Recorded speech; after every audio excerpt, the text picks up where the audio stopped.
नमस्कार दोस्तों, मैं डॉक्टर स्वप्निल सागर जैन निरामय होम्योपैथी के अपने इस YouTube चैनल पर आप सभी का बहुत बहुत स्वागत करता हूं।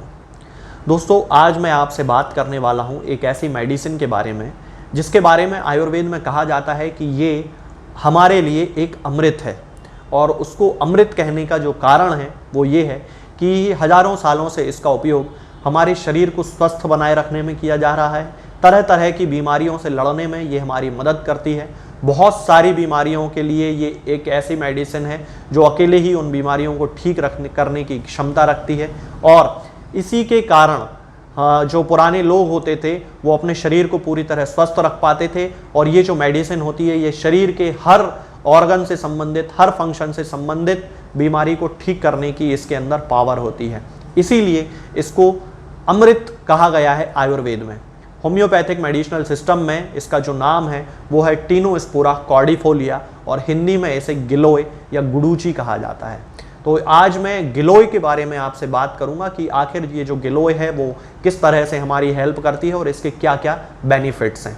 तो चलिए शुरू करते हैं। दोस्तों, गिलोय का जो पौधा होता है वो अपने आप में बहुत बड़ा लाभदायक पौधा होता है। उसकी पत्तियों का रस जो है वो उपयोग किया जाता है। पान के आकार की पत्तियां इसकी होती हैं और उनका रस जो है वो इस्तेमाल किया जाता है किसी भी बीमारी में। इसका जो सबसे पहला फंक्शन होता है वो ये होता है कि ये हमारी इम्यूनिटी को बढ़ाता है, यानी कि रोगों से लड़ने की हमारी क्षमता को बढ़ाता है। खास तौर से जो क्लिनिकल रिसर्च सबसे ज़्यादा इसमें किए गए हैं वो है हे फीवर में इसका उपयोग, यानी कि वो लोग जिन्हें बार बार सर्दी हो जाती है, जुकाम हो जाता है, कंटिन्यू छींकें आती रहती हैं, हे फीवर जैसे सिम्टम्स होने लगते हैं, बुखार आने लगता है, सीजनल वेरिएशंस जब होते हैं यानी कि जब मौसम चेंज होता है तब उनको हमेशा सर्दी हो जाती है, गले में दर्द होने लगता है, खाते पीते नहीं बनता है। तो ये जो सारे सिम्टम्स होते हैं ये कंडीशंस में यदि गिलोय का मदर टिंचर यूज़ किया जाए तो उसके बहुत अच्छे रिजल्ट्स देखने में मिलते हैं। ये बहुत अच्छी मेडिसिन है जो ना केवल उस समय एक्यूट कंडीशन में उसकी पेशेंट की हेल्प करती है उस बीमारी को खत्म करने में, बल्कि आगे आने वाले समय के लिए भी ये रोग प्रतिरोधक क्षमता को बढ़ा देती है, जिसके कारण ये जो बार बार हे फीवर होने की यानी कि ये जो बार बार सर्दी जुकाम होने की शिकायत होती है ये खत्म हो जाती है। इसका जो दूसरा उपयोग जो देखा जाता है दोस्तों वो डायबिटीज़ के पेशेंट्स में देखा जाता है।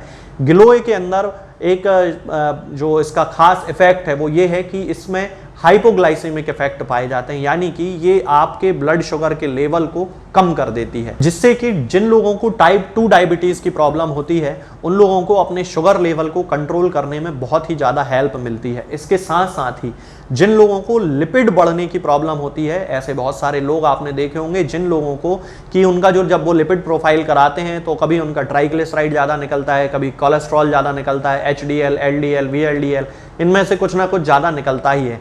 तो गिलोय एक ऐसी चीज़ होती है जो आपके लिपिड के लेवल को शुगर के लेवल के जैसा ही कम करने की शक्ति रखती है और ये उसको कम करती है। तो जिन लोगों को इस तरह की प्रॉब्लम है वो लोग भी गिलोय का उपयोग कर सकते हैं। इसके साथ साथ ही आजकल के ज़माने में जैसा कि देखने में आ रहा है कि डेंगू बहुत ज़्यादा फैलता है और डेंगू के लिए कोई ऐसा एक स्पेसिफिक ट्रीटमेंट कहीं भी अवेलेबल नहीं होता है। तो उस कंडीशन में होम्योपैथी उनकी बड़ी हेल्प करती है। हालांकि होम्योपैथिक मेडिसिनल सिस्टम में और भी बहुत अच्छी दवाएं आती हैं जो कि डेंगू को ठीक करने में पेशेंट की हेल्प करती हैं, लेकिन उसी कंडीशन में यदि उसको टीनोस्पोरा कॉर्डिफोलिया यानी कि गिलोय का रस देना शुरू किया जाए या गिलोय का मदर टिंचर देना शुरू किया जाए तो ना केवल उसका जो डेंगू का बुखार है वो कम होने लगता है, बल्कि उसकी जो प्लेटलेट्स की संख्या कम हो जाती है। सामान्यतः जो डेंगू का जो मुख्य फैक्टर है वो यही है कि उसमें प्लेटलेट्स की संख्या जो होती है वो बहुत कम होने लगती है। तब उस कंडीशन में गिलोय का जो रस है या गिलोय का जो मदर टिंचर है वो प्लेटलेट की संख्या को बढ़ाने का भी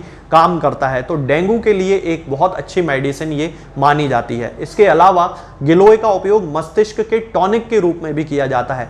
जिन लोगों में बहुत जल्दी थकान आ जाती है, जिन लोगों का बहुत लंबा ऐसा वर्किंग शेड्यूल होता है कि उनको घंटों बैठ के एक ही जगह काम करना पड़ता है, दिमाग बहुत लगाना पड़ता है, वकील होते हैं, CA होते हैं, डॉक्टर्स होते हैं, बड़ी बड़ी जो कंपनियां चला रहे हैं वो लोग होते हैं जिनको बहुत ज़्यादा दिमाग मेंटल प्रेशर जिनके ऊपर बहुत होता है, थकान हो जाती है, उन लोगों में भी मस्तिष्क की थकान को कम करने का काम करती है और एक टॉनिक के रूप में गिलोय काम करती है। इसके अलावा दोस्तों गिलोय का जो उपयोग है वो गठिया में भी किया जाता है। जिन लोगों को आर्थराइटिस की, गठिया की या गाउट जिसे कहते हैं, इस तरह की शिकायतें होती हैं, जोड़ों में दर्द होने लगता है जिनको उम्र बढ़ने के साथ साथ, उन लोगों के लिए भी गिलोय का जो मदर टिंचर है, टिनोस्पोरा कॉर्डिफोलिया का जो मदर टिंचर है, वो एक जनरल मेडिसिन के रूप में बहुत अच्छी हेल्प करता है। और इसके पीछे रीज़न है कि ये हमारे इम्यून सिस्टम को इंक्रीज करता है। इसके अंदर पाए जाने वाले जो एंटीऑक्सीडेंट्स होते हैं वो हमारे शरीर की रोग प्रतिरोधक क्षमता को बढ़ाते हैं और हमारे शरीर को स्वस्थ रखने में हमारी हेल्प करते हैं। इसके साथ साथ ही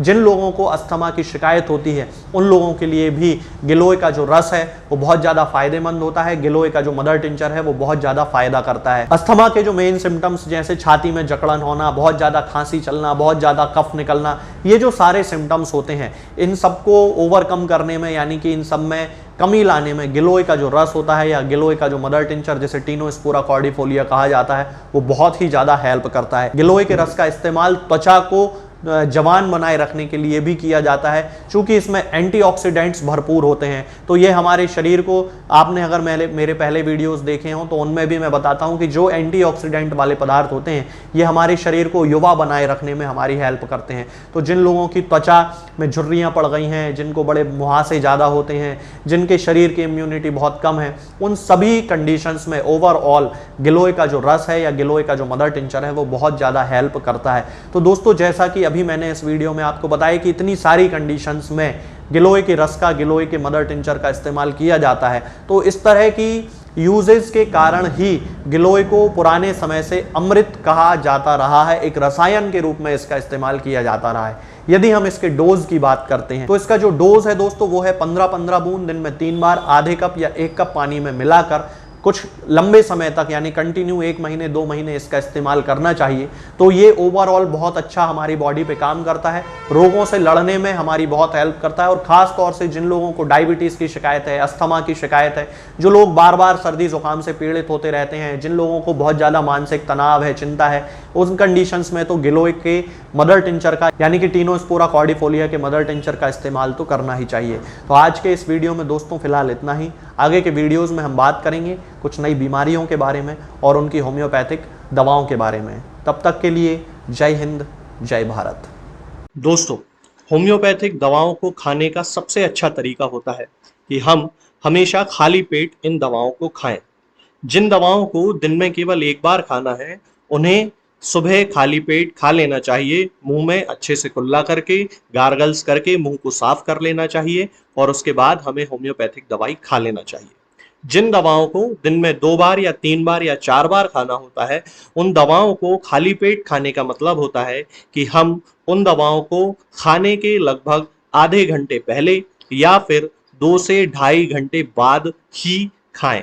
और उस स्थिति में भी हमारे मुंह में किसी भी वस्तु का, किसी भी चीज का स्वाद नहीं होना चाहिए, ना ही हमारे मुंह में किसी भी चीज की गंध होना चाहिए, जिससे कि ये होम्योपैथिक दवाएं हमारे शरीर पर बहुत अच्छे तरीके से काम कर सकती हैं।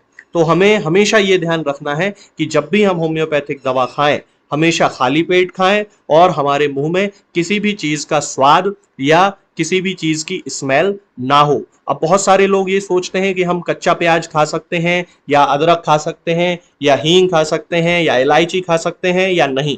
बिल्कुल, आप इन चीज़ों का इस्तेमाल कर सकते हैं। होम्योपैथिक दवाओं को खाते समय आप इन सभी चीज़ों को बड़ी आसानी से खा सकते हैं।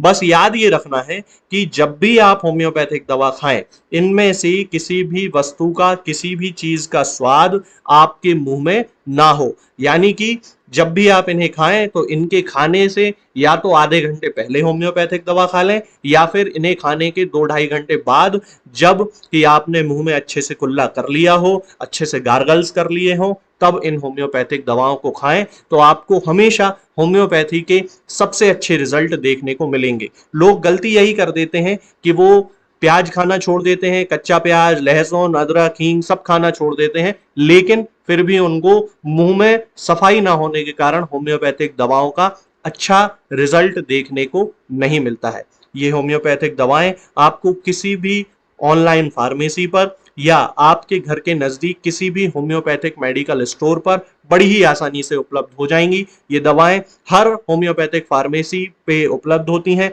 हर ऑनलाइन फार्मेसी पर उपलब्ध होती हैं, इसलिए आप वहां से इन दवाओं को प्राप्त कर सकते हैं।